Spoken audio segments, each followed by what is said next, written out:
Hello students, today let us discuss DCET 2019 question paper.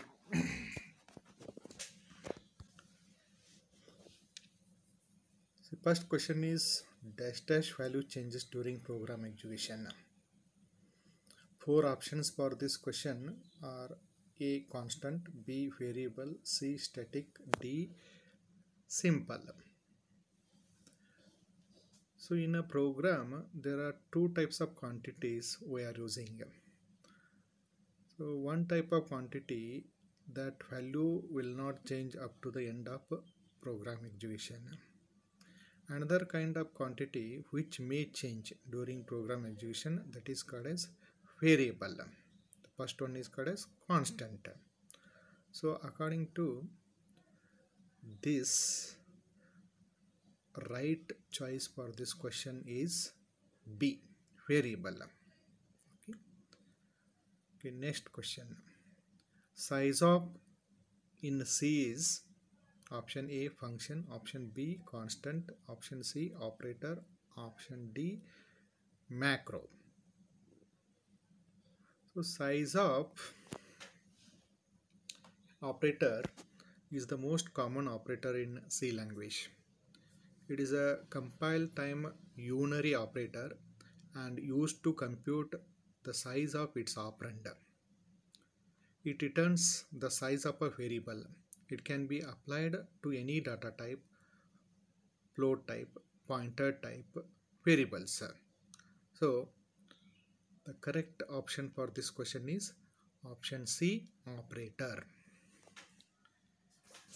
Next, third question. What will be the output of following C code? So small program is given.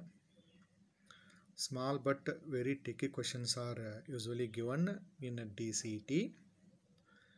So in this program, a variable x is initialized to an arithmetic expression. That expression includes a division operator, and operands for this division operator are 50 as a numerator, 7 is a denominator, but x is integer variable.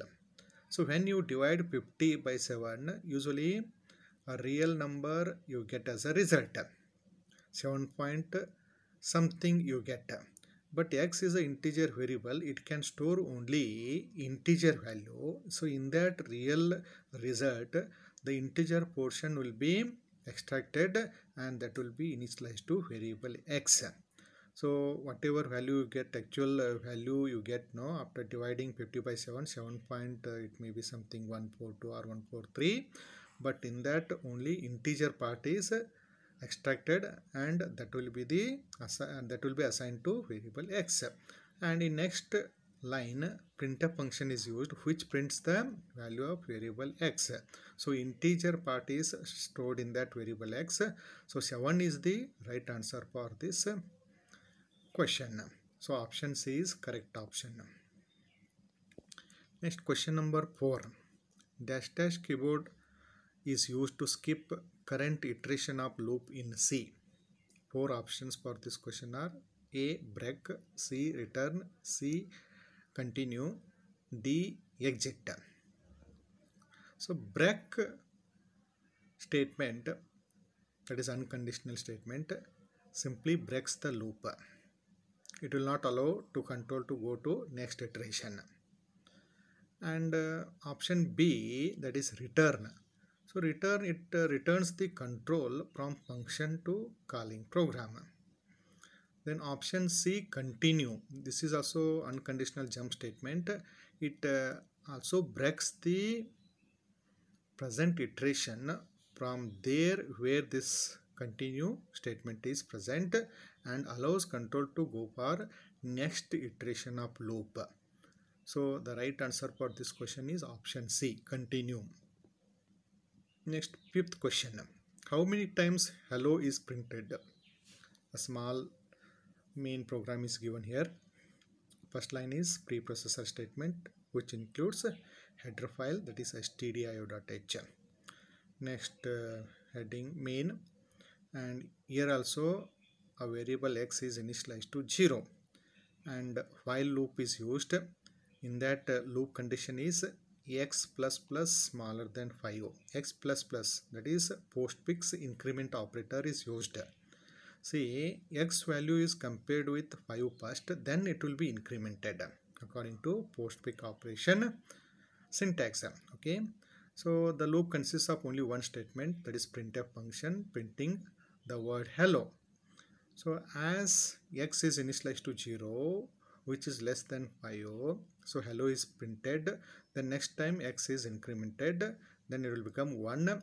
1 is still smaller than 5. Second time hello is printed, then it is incremented, x becomes 2. 2 is still less than 5. Then hello is once again printed like this. Hello will be printed 5 times as this loop iterates 5 times. Okay. Next, question number 6. What will be the output of following C code? Once again, a C program is given here, and we have to go through the program and correctly identify which option is the output for this program execution. Now, usually during exam, you will not be given any computer for executing and confirming the result. So you should know the syntax and semantics of each construct of C language. Then only you will be able to identify correct answer. Okay. Now, in this program, variable I is initialized to 0 and for statement is used. Okay. I incremented using postfix increment operator. I value compared with 1. Then I value once again incremented using postfix increment operator. Okay, so I is initialized to 0. I value compared with 1. So still it is okay, 0. Now I value incremented by 1. 1 is compared with 1. It is equal to 1. I value equal to 1. So the loop consists of here printf and with string first line, that is printed. Then I once again incremented in the last part, updation part. Now I value becomes 2. Loop condition fails. 2 is not equal to 1. So after first iteration, the loop terminates. So by the time the loop exits, the first line is printed. Then second printf function doesn't belong to loop, so that is also printed. So you get output first line, second line, which are printed in the same line, because in first printf function we are not used new line character, so both will be printed in the same line. So out of these 4 options, option A consists of the exact output produced by this C code. So option A is correct answer for this question. Next, question number 7. Values used in the function call are called. So 4 options are there: formal parameters, actual parameters, dummy parameters, default parameters. Okay, so usually we call parameters used in function call statement as actual parameters. Parameters used in function heading, they are called as formal parameters. So correct answer for this question is option B, that is actual parameters. Next, question number 8. The return type of user defined function in C if not specified in function. Option A void, option B int, option C double, option D short int. When you don't mention any return type, by default the main function or any user defined function will return integer value. So the default return type means whenever you don't mention return type for any user defined function, the default return type is int. So option B is correct answer.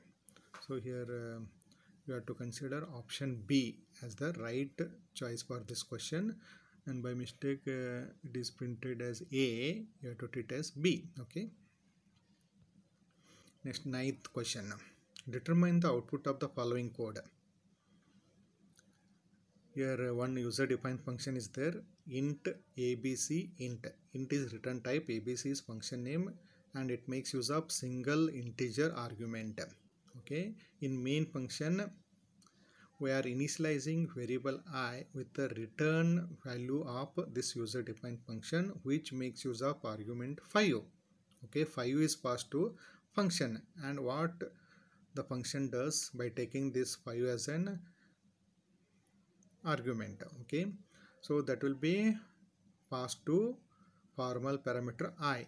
In function heading you can see I, that is formal parameter. 5 is actual parameter in function call statement in main. Okay, so this user defined function is having only one statement, that is also return type statement. So it is returning I value. I value is returned, and because of postfix increment operator, so after returning I, the I value is incremented. That's why the incremented or updated value of is not, it is not applicable to return action. So whatever value I is having, that is returned, then I value is incremented. So option B is correct answer for this question, that is 5. Okay, next question number 10. So in C, if you pass array as an argument to a function which actual gets passed. Okay, question number 10, which actually gets passed, that is spelling mistake. So 4 options for this question are: option A, value of elements of an array; option B, first element of the array; option C, base address of the array; option D, address of the last element of the array. So usually when you pass array as an argument to function, no, array name represents the base address, means the first address or address of the first location in the group of memory locations allocated for array is represented by array name, that is called as base address. So option C is correct answer for this question. Base address of the array usually actually passed. Next, question number 11. What is the effect of the following code? Small C program. Okay, in that array A is initialized to two integer values 1 and 5, and array size is 4. Maximum 4 elements can be stored in that array, and you are trying to print a third element from this array, but actually you have initialized first two locations of array A with the values 1 and 5. Okay, so option A is 0. That is the right answer for this question, because the first two locations of array are initialized to that initializing values 1 and 5, and third and fourth locations are initialized to 0. So third location, if you are trying to print now, that 0 will be printed. So option A is correct answer. Next, question number 12. If two strings are identical, then string compare returns. Okay, so according to syntax of string compare function, now when two arguments representing two strings are given to string compare function, that time it will return 0. When the two arguments are not identical, that time the function returns non-zero value. So here 0 is the right answer for this question. So option C is correct answer. Next, question number 13. 5 preprocessor directives are needed. So 4 options are there to include header file. Option B, to do macro expansion. C, to do conditional expansion. Option D, all of these. Okay, so there are 4 main types of preprocessor directives. So they are macros, file inclusion, conditional compilation, then other directives. Okay, So according to these four types of preprocessor directives, so option D is correct answer for this question. So you can use preprocessor directive for including header file, for doing macro expansion, for doing conditional expansion. So option D is right answer for this question. All of these are correct. So you have to write option D, which is the correct answer for this question. Next question number 14. Which of the following operation is illegal in structures? Option A, typecasting of structure. B, pointer to a variable of same structure. Option C, dynamic allocation of memory of structure. Option D, all of the mentioned. Okay. So option A is correct answer for this question. Typecasting of structure. So you cannot do typecasting for structures or structure variables. Okay. For primitive data types, you can use typecasting, but for this structure, it is not allowed. Okay. So typecasting of structure is illegal in structures. Next question number 15. The similarity between a structure and union is to define option A, new values, option B, new pointers, option C, new data types, option D, new structures. So structures and unions both are almost similar to each other, except they are differing in memory allocation to the variables, to their variables, that we know it. So as we are using to declare variables, the structure and union, so they are similar in defining new data types. So option C is correct answer to this question. Okay. Next question number 16. What does this declaration mean? Int star ptr comma p. Okay, usually pointer declaration can be made using a basic data type and star mark. Combination of basic data type and a star, that will be pointer data type. So ptr is a pointer, and p is not a pointer variable here. It is simply an integer variable. Okay, so four options for this question are: A, ptr is a pointer to integer, p is not. Option B, ptr and p both are pointers to integer. Option C, ptr is a pointer to integer, p may be. And option D, ptr and p both are not pointers to integer. So according to the explanation just now I given, no. So ptr is a pointer variable, p is simply integer variable. So option A is correct answer for this question. ptr is a pointer to integer and p is not. Okay. Next 17, question number 17. What will be the output of following C code? Okay. Here in this C program, variable I is initialized to 0. I think it is already covered. I already explained this. Okay. Next question. What is the output of following code? Int star ptr comma a is initialized to 5.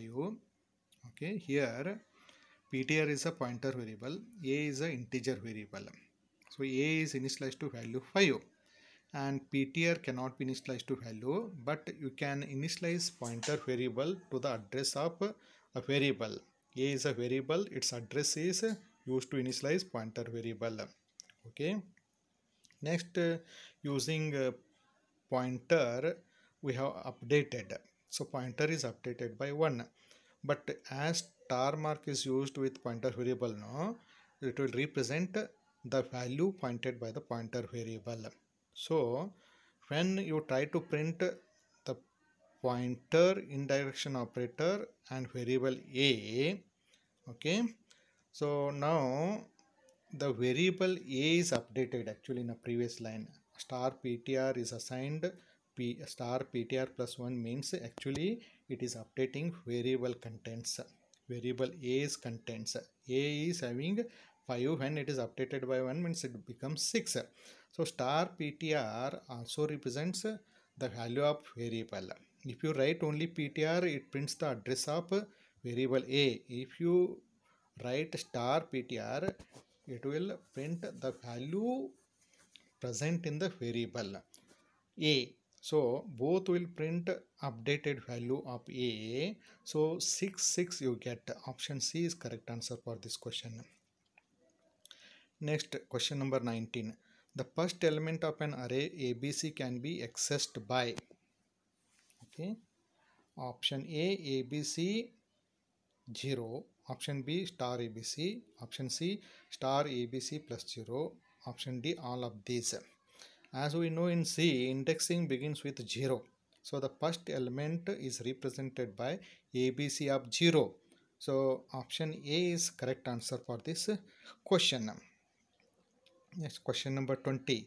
If there is an error while file opening f open, okay, so what is the result you get? 4 options are there. Option A, pointer to end of file. Option B, end of file. Option C, null. Option D, depends on compiler. Okay, so whenever f open function unable to open a file, if an error occurs, it will return null value. That we know according to the syntax of f open function. Okay, so the null comes when file is not created or not exists, but here we get error at opening a file, so it may show error. Okay, so option C is correct answer for this question.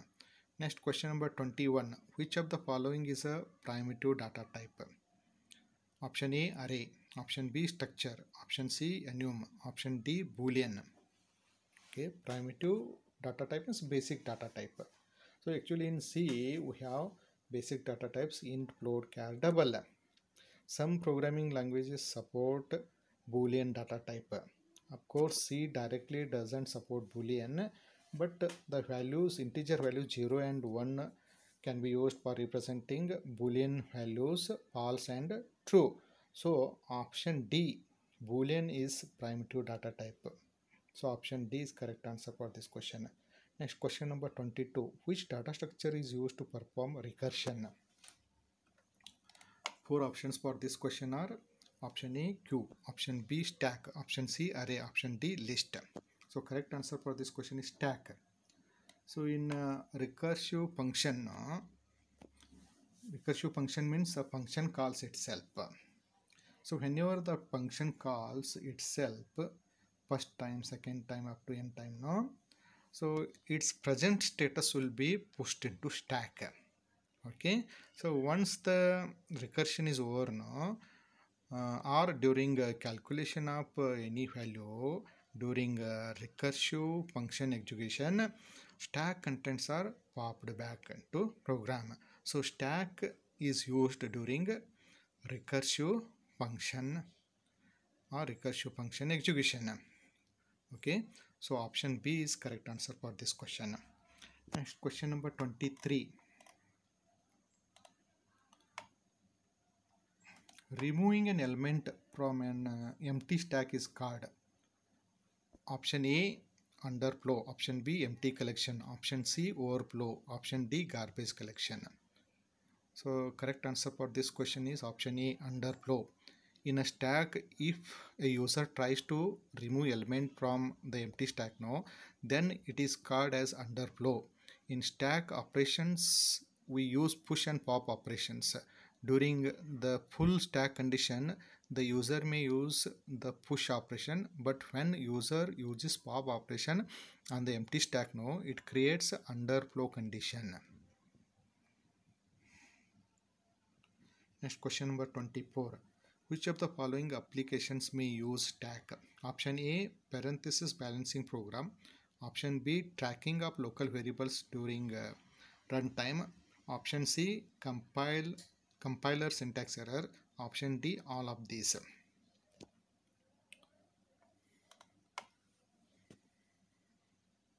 So these are four applications of stack parenthesis balancing program, tracking of local variables during runtime, compiler syntax error. So all are correct options for this question. So option D you have to select. Next question number 25. The postfix form of A into B plus C divided by D is. Okay. So here you have to consider priority of operator execution. So here in this expression we have three operators: multiplication, division and addition operator.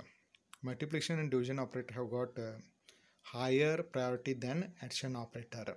Okay. So A into B in postfix notation it can be written as AB star. Then C divided by D it can be written as CD division operator. So after these sub expressions then only we can consider addition operation. So plus operator comes at the end. So option B is correct choice for this question. That is the A into B plus C divided by D in postfix notation can be written as AB star CD divided by then plus. Next 26, question number 26. A queue works on the concept of A. PIPO, that is first in first out. B. LIPO, last in first out. Option C, ordered array. Option D, linear tree. Okay, so option A, that is first in first out. So usually queue data structure works in this fashion. Whatever element entered queue first, that will be taken out first. So queue works on this concept, first in first out, PIPO. So option A is correct answer for this question.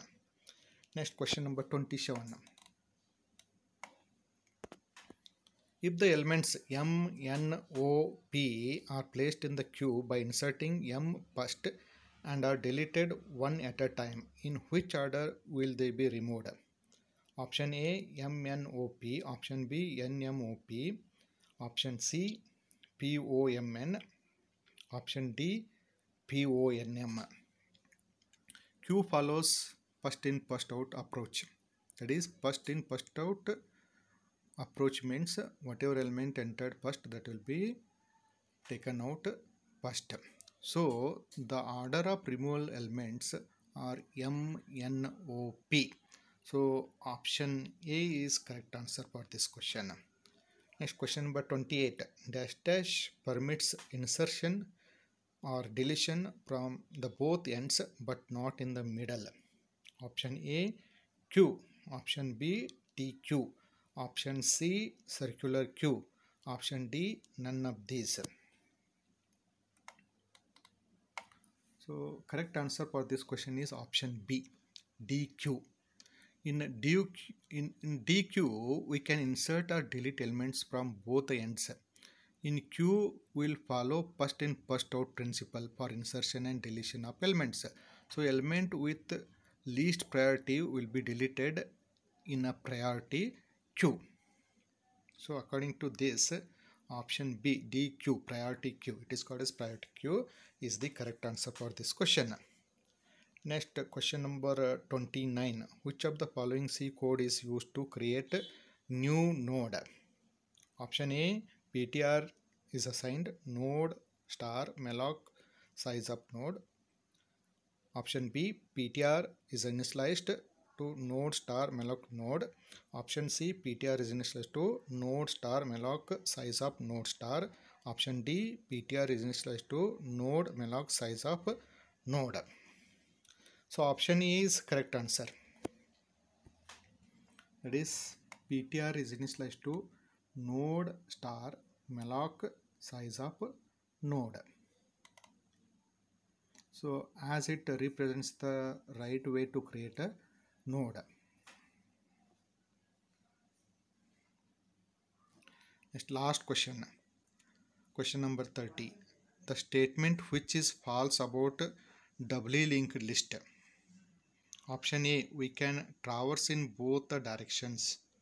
Option B, it requires more space than a singly linked list. Option C, the insertion and deletion of a node take a bit longer time. Option D, none of these. See, option A, B, C are true as per the doubly linked list data structure is concerned. So nothing is false. Whatever statements given in option A, B and C are given, they are applicable to doubly linked list. So none of these is false statement regarding doubly linked list. So correct answer for this question, last question, is option D, none of these. Okay, so with this let us end our session, that is discussion on TCET 2019 question paper. Thank you for patience listening.